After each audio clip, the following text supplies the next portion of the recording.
I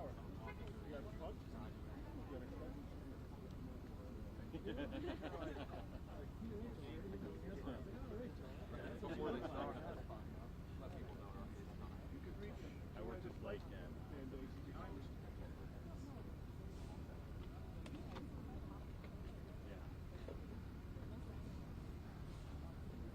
yeah. You have to tell him I said hi.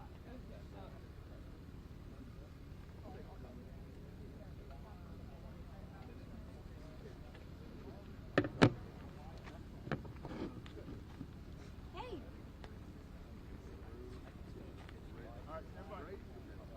And is it Tom and Elizabeth?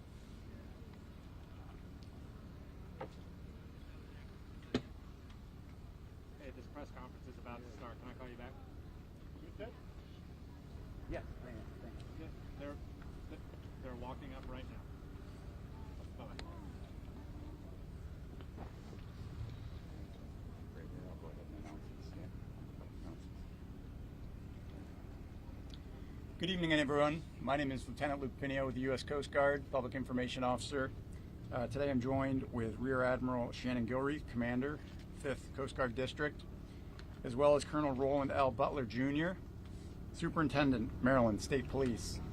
Tonight we're going to hear from a brief statement from each of them on current updates. And after that, we'll be able to take a few questions, but we do need to keep it brief because we want to get these folks back to work. With that, I'd like to introduce Rear Admiral Shannon Gilreath. Hey, good evening, everyone. First, I'd like to say thank you to all of the first responders that have come out today to assist in looking for these individuals. We've had tremendous support across the state and county and city and federal enterprise. You've seen for yourself the helicopters flying over, the small boats that are out there, the Coast Guard cutter that's out there, the boats that go back and forth bringing people out on scene to search for these individuals. So thank you to this entire community for helping in that regard. Second, I want to say thank you to the community for the outpouring of support to those first responders, and in particular the outpouring of support and prayers and support for the families of the 6 individuals. So I would like to announce tonight that based on the length of time that we've gone in this search, the extensive search efforts that we've put into it, the water temperature, that at this point we do not believe that we're going to find any of these individuals still alive. And so this evening at around 7:30, we are going to suspend the active search and rescue efforts. Coast Guard's not going away. None of our partners are going away, but we're just going to transition to a different phase. And so I'm going to turn it over to Colonel Butler, please. Good evening, and thank you all for being here. To echo the Admiral's comments here, we really appreciate the support from the community. To all the first responders here, we appreciate your patience and allowing us to do the best job possible and get the information as it comes up. At this point, as the Admiral said, we're going away from the search and rescue portion to a recovery operation. The changing conditions out there have made it dangerous for the first responders, the divers in the water. We will still have surface ships out overnight. At 0600 hours tomorrow, we're hoping to put divers in the water and begin a more detailed search to do our very best to recover those 6 missing people.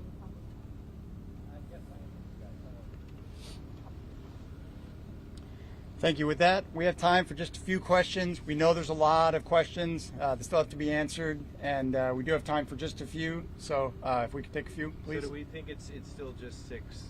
There's talk of maybe other cars on the bridge?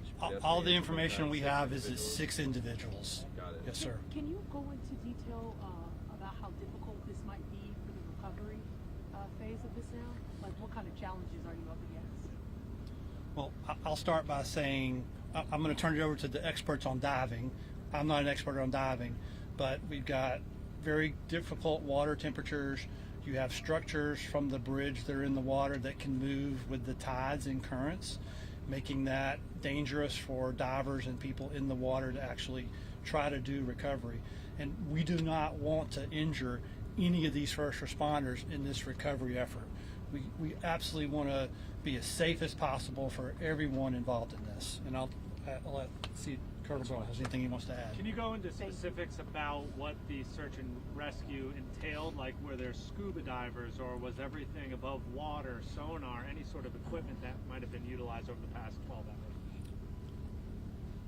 From the outset, we moved all those resources in with dive teams from various state, local, and county agencies. We also use sonar. We're doing our very best in some very difficult times and difficult conditions, which is why we're making that transition now. The last thing we want to do is put divers in the water with changing currents, low temperatures, very poor visibility, and so much metal and other unknown objects in the water. All it takes is one object to strike an individual, and all of a sudden we have a first responder trying to recover another first responder. I think at 0600 we'll find ourselves in a better position to understand the dynamics of what we're dealing with and to address the issue in a much safer manner. Did the authorities have 6 IDs now, and have those victims each been contacted, those families I should say? I can't speak on that. That's still in the investigative portion of this. Can you speak to some of the difficulties in actually retrieving the remains? Have any remains been retrieved so far? We've also heard reports that there might be individuals trapped inside of vehicles, that there might be debris that has made it more challenging for FBI and other law enforcement to deploy. All of that is unknown at this point, and as I said, we have to cease operations. We can't start again until we can assure the safety of those divers and the rescue personnel that are going to participate in this. If we look at how challenging it is at a simple motor vehicle crash to extract an individual, I'm sure we can all imagine how much harder it is to do it in inclement weather, when it's cold, under the water, with very limited to no visibility. So just to clarify, no remains have been removed thus far by search and rescue teams, other than the 2 who were rescued and alive earlier? That is correct. So, Colonel, you're confident then that no other vehicles made it onto that bridge before the collapse, or as it was collapsing, I should say? Based upon the fact the original information that was provided, the Maryland Transportation Authority Police Department was able to shut down traffic. Is there the possibility that there was another vehicle on there other than those vehicles involved in the construction process? I think we all would have to understand, yes, that's a distinct possibility. As unfortunate as it may be, it's a distinct possibility. However, we don't have any information to support that at this point. When Ma'am? you bring the divers out, do you have an idea of where these individuals are, if they were in cars or not, and do you know how long the recovery effort is going to take? We do not know at this point. I'm sure as you've seen some of the aerial photos, there is a tremendous amount of debris in the water, from containers hanging off ships. We have to make sure those are shored up. We're going to work with structural engineers to help them understand how to navigate and address the challenges of having bridge structure in the water that may be sharp, that could puncture a suit, that could puncture an airline. All of these are things that we must take our time with. Do you know where the victims are located? This last in the water? question, by the way.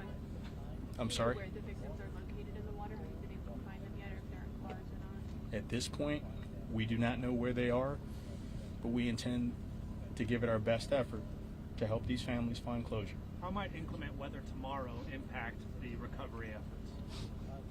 Very clearly it could, but we're going to do everything in our power to help these families find closure. How stable has the boat been? Thank you, How stable has the boat been? Miss, how do we get their names, title, spelling? Does anybody have? Folks, we're going to be establishing a unified command as well as a joint information center, and I know there's a lot of questions, and we're going to be providing that information where we will continue to provide updates. But that is the extent of our updates tonight. We thank you all for coming. Thank you.